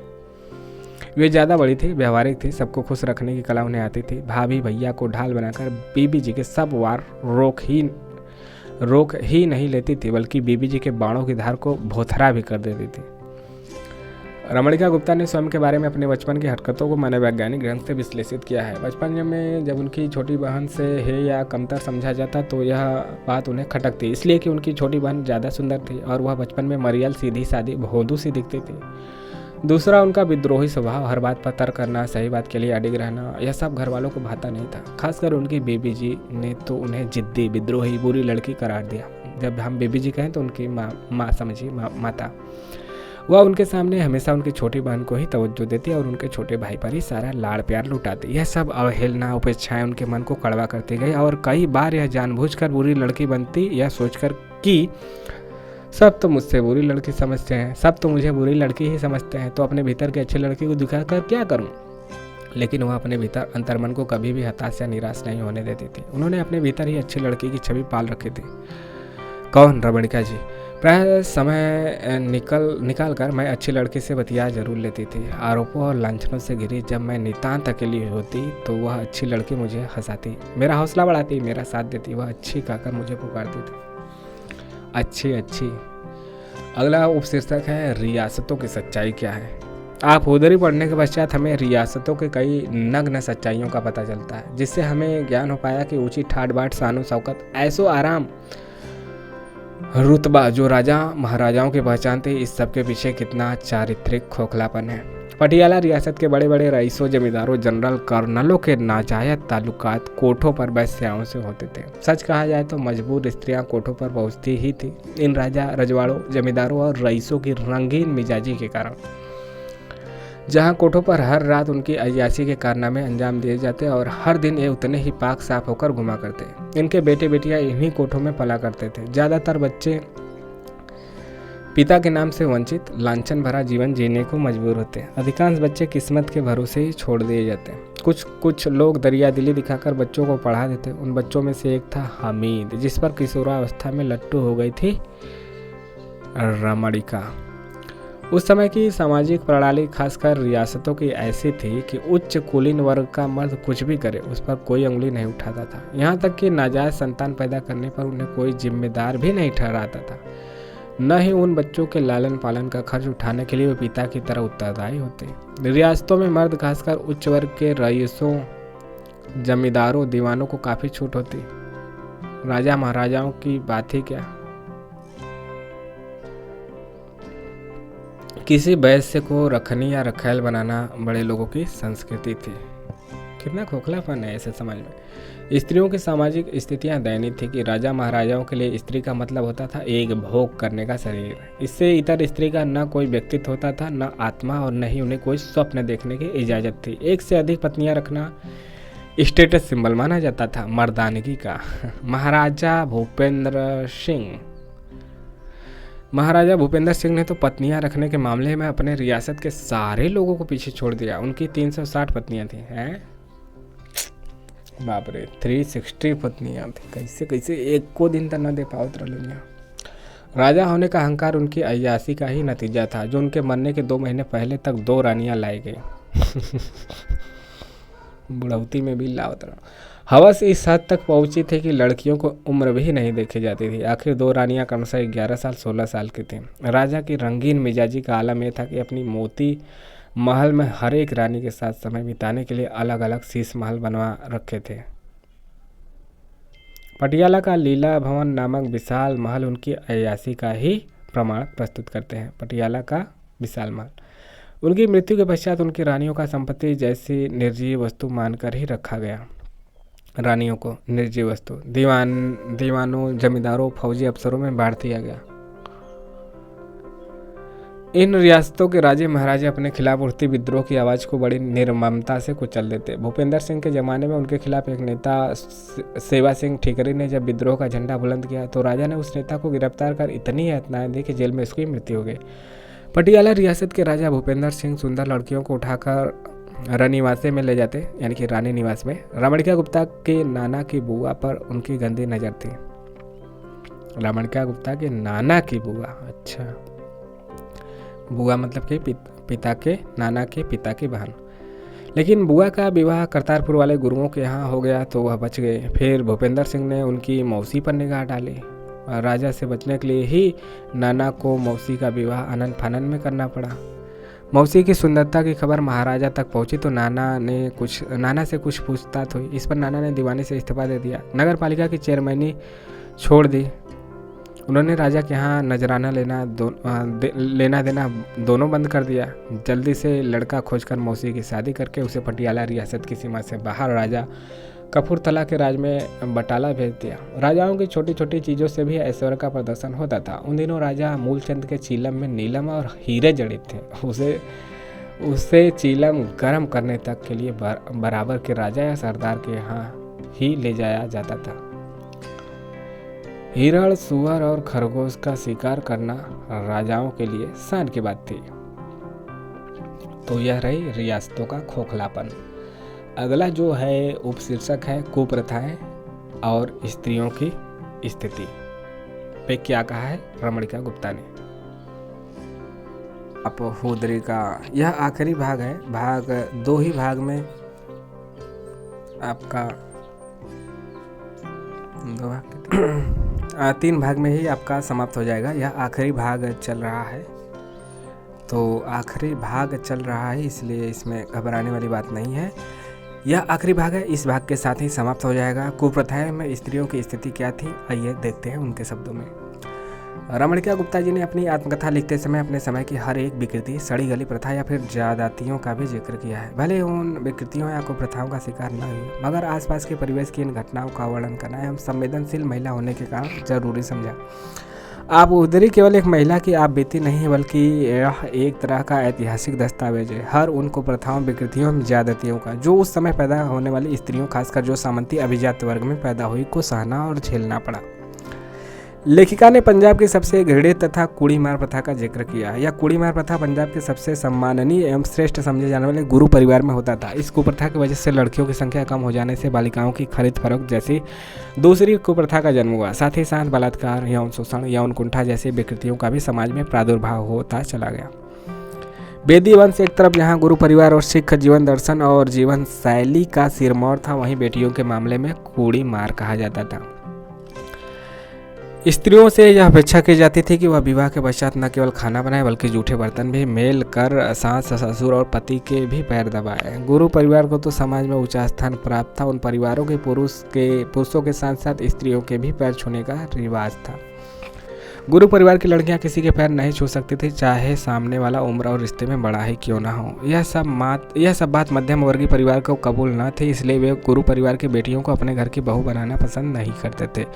गुरु परिवार की बेटियों का शादी के लिए रिश्ता बहुत मुश्किल से तय हो पाता था। बेटियों की शादियों के लिए किसी के आगे झुकना गुरु परिवार को नागवार लगा। उन्हें लगने लगा कि बेटी का रिश्ता करने के लिए जिल्लत उठाने से अच्छा है उन्हें मार डालना। तब से पंजाब में ही कुड़ी मार प्रथा चल पड़ी। कुड़ी किसे कहते हैं? लड़कियों को। देखिए कितना खराब प्रथा है। बदल नहीं सकते थे, यह नहीं कर सकते थे पैर छू लो, मारने से अच्छा कि पैर छू लेने के लिए कहो। दाएं घुट्टी में ही लड़कियों को अफीम चटा देती थी। बाप रे बाप। रमणिका जी के परिवार का इतिहास भी कुड़ी मार वाला ही रहा। यह तो उनकी बड़ी बुआ के पैदा होने पर उनके ताऊजी और छोटे दादा अड़ गए, जिससे कि उनके वंश में लड़कियों को जीवित छोड़ा जाने लगा। बड़ी बुआ के पैदा होने पर उनके ताऊजी, बड़का बाऊ और छोटे दादा अड़ गए। रमणिका जी का परिवार यद्यपि सामंती सोच से ग्रस्त था, तथापि यहाँ पुरुष सदस्य दूसरे परिवार के पुरुषों की तुलना में अधिक उदार और स्त्रियों के प्रति ममतामयी थे। बड़ी बुआ के पश्चात 2 बुआएं और पैदा हुई, जिन्हें ताऊजी और छोटी दादी की वजह से दुनिया में आने का अवसर मिला। परिवार का इस थोड़े नरम रवैये की वजह से तीनों बुआ ने अपने वजूद को किसी न किसी बहाने दुनिया के सामने साबित कर दिया और स्त्रियां भी पुरुषों की तरह ही मनुष्य होती हैं बता दिया। बड़ी बुआ ने अपने परिवार ही नहीं मोहल्ले के मर्दों को भी राय देने की कुव्वत पैदा कर ली। छोटी बुआ अच्छी ने परंपरा के खिलाफ जाकर अपने बेटे का ब्याह अपने भाई की बेटी से करने का प्रस्ताव रखकर पूरे परिवार में हलचल पैदा कर दिया। क्या किया? छोटी बुआ लच्छी ने परंपरा के खिलाफ जाकर अपने बेटे का विवाह अपने भाई की बेटी से करने का प्रस्ताव। बेटे का विवाह भाई की बेटी से, मतलब कि बहन ही हो जाएंगे। अपने बेटे द्वारा अपनी पहली पत्नी की संतान के प्रति निर्मम आचरण के विरुद्ध बीच वाली दुर्गा बुआ ने तो भूख हड़ताल करके अपने प्राणों की आहुति दे दी। अपने बेटे द्वारा अपनी पहली पत्नी की संतान के प्रति निर्मम, अच्छा आपस में वो सौतेला व्यवहार हो गया भाई बहन का। विधवाओं के पुनर्विवाह को मंजूरी नहीं देता था बेदी परिवार, जिसका क्षोभ रमणिका गुप्ता को रहा। अपने दादा के ताऊ की पत्नी, दादा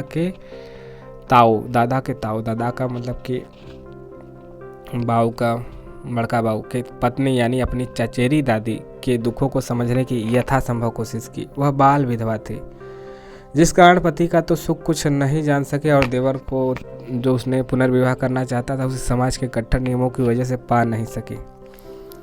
क्षत्रियों में देवर का बड़े भाई की पत्नी से विवाह वर्जित था। परिवार ने इजाज़त नहीं दी तो वह साधु बनकर घर छोड़कर चले गए। पति और देवर दोनों के प्यार से महरूम रहने वाली दादी के दुख को यथासंभव रमणिका जी ने मार्मिक शब्दों में बयां करने की कोशिश की है। इससे उनके संवेदनशील हृदय का पता चलता है। कितनी घुटन में जी होगी ताई, कितनी मुस्कुराहटों को उन्होंने होठों में बंद कर लिया होगा। आंखों में भरे प्यार के उछाल को रोकने में शायद उन्होंने आंखें ही बंद कर ली होगी कि कोई भाप न ले कि उनके उमड़ते प्यार को। बहुत पहले से ही भारतीय परिवारों में मर्द के प्यार के बजाय औरत की सुरक्षा ज़्यादा जरूरी समझी जाती रही है। उस समय यह सोच कुछ ज़्यादा ही हावी थी। औरत यदि विधवा भी हो गई किंतु उसके पास यदि धन संपत्ति काफ़ी हो तो लोगों को उसके अकेलेपन का दुख नहीं नजर आता था। लोग सोचते थे कि जमीन ज़्यादा संभालने में मग्न दिखती है, मगर चोरी छिपके देवरों के साथ उनके अवैध रिश्ते कायम हो जाते। आखिर कहाँ तक वे अपनी भावनाओं के समुद्र को रोक पाती। छुआछूत, जाति पाति एवं अंधविश्वास, यह आखिरी उपशीर्षक है रमणिका गुप्ता आप हुदरी की। तो छुआछूत, जाति पाति, अंधविश्वास कैसा था, आइए देखते हैं उनके शब्दों में। रमणिका गुप्ता चूंकि आधुनिक समाज की प्रगतिशील विचारों वाली लेखिका थी। स्वस्थ समाज के लिए यह जरूरी है कि इस समाज का हर एक वर्ग, हर एक तबका समानता का, सम्मान का अधिकारी हो। वह समाज जिसमें एक तबका सारी दूध मलाई खा जाए और दूसरे तबके को छाछ भी नसीब ना हो, तो यह समाज कि अस्वस्थ परंपरा का द्योतक है जो कभी न कभी असंतोष और विद्रोह को जन्म देता है। रमणिका गुप्ता इस सत्य को भलीभांति समझती थी, इसलिए उन्होंने अपनी दोनों आत्मकथाओं हादसे और आपहुदरी में इसका जिक्र किया है। तत्कालीन समाज की विसंगतियों पर प्रकाश डालने के लिए उन्होंने कई उदाहरण भी दिए हैं। उन दिनों जाति पाति और छुआछूत का कितना बोलबाला था, यह सब उनके दृष्टांतों से पता लगता है। उच्च जाति के लोगों को, खासकर ब्राह्मण और क्षत्रियों में खुद को दूसरी जातियों से श्रेष्ठ समझने की मानसिकता का विवरण उन्होंने किया है। पढ़े लिखे उच्च पद पर आसीन होने के बावजूद कुलीन वर्ग किस प्रकार जात पात और छुआछूत में विश्वास करता था, इन सब को लिपिबद्ध किया रमणिका गुप्ता जी ने। उन दिनों अभिजात वर्ग के घरों की रसोइयों में केवल ब्राह्मण खानसामे ही रखे जाते थे। दूसरी किसी जाति के रसोइयों या नौकरों का रसोई में प्रवेश निषिद्ध होता था। नानी अपने कर्मकांड में मस्त, परहेज और छुआछूत में रची बसी रहती थी। उनमें निषेध का प्रपंच इस हद तक था कि बच्चों तक के छूने पर वे नहाने चली जाती थी। क्षत्रिय लोग खुद को काफ़ी बहादुर और निडर मानते थे। दूसरी किसी जाति का लड़का यदि फौज में भर्ती हो जाता तो उसे आश्चर्य की दृष्टि से देखा जाता। उन दिनों बनिया जात के लोगों को कंजूसी, कायरता और छल कपट के लिए इतना प्रसिद्ध कर दिया गया कि बनिया शब्द का पर्याय ही छल कपट, कंजूस और कायर बन गया, चाहे हकीकत में ऐसा हो या न हो। इससे उच्च वर्ग के लोगों का अपने उच्च जाति के ऊपर दंभ प्रमाणित होता है। किसी को कायर कहना हो, भगोड़ा कहना हो, छली कपटी कहना हो अथवा कंजूस मक्खी चूस कहना हो तो उसे बनिया कह दिया जाता था। तत्कालीन समाज में अंधविश्वास भी चरम पे था। रमणिका गुप्ता की बड़ी मामी की शादी के कुछ दिनों पश्चात ही जब छोटे देवर की मृत्यु हो गई तो सारे परिवार ने उन्हें कुलच्छनी घोषित कर दिया। उस बच्चे की मृत्यु निमोनिया की वजह से हुई थी, जो नानी के ही छूत-छात और ठंडी में ठंडे पानी से नहाने के कारण हुई थी। मगर नानी ने अपने सिर जिम्मेदारी न लेकर मामी को कुलच्छनी करार दे दिया। इतनी सेवा करने वाली मामी अंधविश्वास और रस्मों रिवाज के अनुसार कहलाई कुलच्छनी, जो आते ही देवर को खा गई। नानी ने कभी भी मामी को मन से स्वीकार नहीं किया। रमणिका जी ने अपनी आत्मकथा में सामाजिक विकृतियों और विसंगतियों को यथार्थ चित्रित किया है। तो इस प्रकार से यह कहानी हुई आपकी समाप्त। आपहुदरी मतलब एक सारांश के रूप में यह कहानी हो गई है समाप्त। आपहुदरी रमणिका गुप्ता की यह आत्मकथा का सारांश जो हमने व्यक्त किया, आपको कैसा लगा कमेंट करके बताइएगा। जो सच्चाई बेबाकी अंदाज से उन्होंने जीवन को जैसा जिया, जो देखा, जो खुद जिया, जैसा बोला, वह आपको कैसा लगा कमेंट करके बताइएगा। मिलेंगे किसी नेक्स्ट कहानी के साथ, तब तक के लिए जय हिंद, जय भारत। अच्छा लग रहा हो तो लाइक शेयर सब्सक्राइब भी करना ना भूलेंगे। आपका दिन शुभ हो।